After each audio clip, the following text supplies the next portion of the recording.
In the fourth part of this series, we sat down with Voorbij Prefab to discuss the importance of collaboration within the concrete industry and what initiatives they are taking to make concrete more sustainable.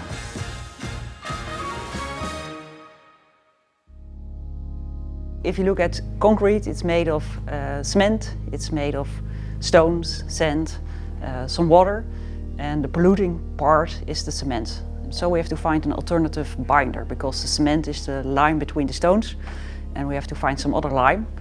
And that's where we start searching, and now it resulted in using less cement and finding other binders, alternative binders we can use without influencing the speed in the factory, because that's very important because we're automated and we have a lot of robots, so we have to go up to speed, but we have to go up to speed with less cement.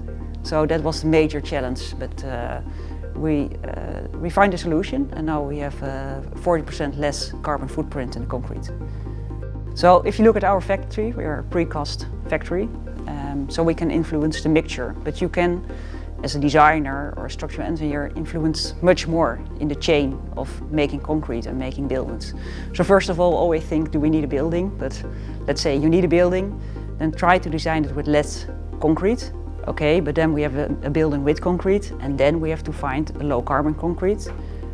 Maybe take a bit more building time to make the concrete, because the more time we have, the more sustainable it will get. But also maybe use parametric design just to optimize your model. And I think one of the most important things is to ask your structural engineer to lower the carbon footprint. Because if you want to pay for 1 cube of concrete, it's like €80, and it's cheaper than 1 hour of engineering. So you really have to invest in engineering, because otherwise you get a lot of concrete and that will not help the environment. In making construction with prefab concrete panels more sustainable, what do people often misunderstand about automation and robotization?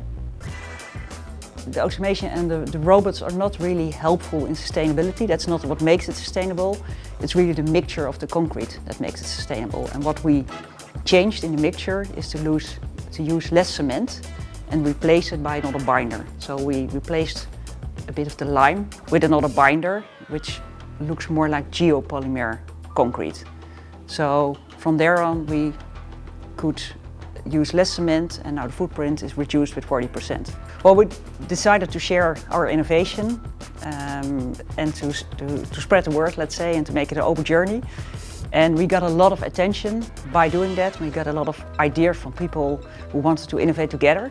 And so that gives us a really good vibe within the company to innovate and to collaborate, and let's do it together. And we go much faster now because we have a lot of help from outside coming, and we're doing it together with a lot of other engineers and other companies now. And so we're going to move fast forward to carbon neutral in 2030.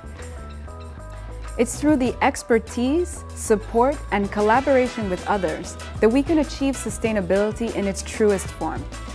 In the buildings we make, for the community we nurture. Only then can we build a future with environments that make our lives healthier, have a positive impact on the planet, and a lasting impact on our cities and people.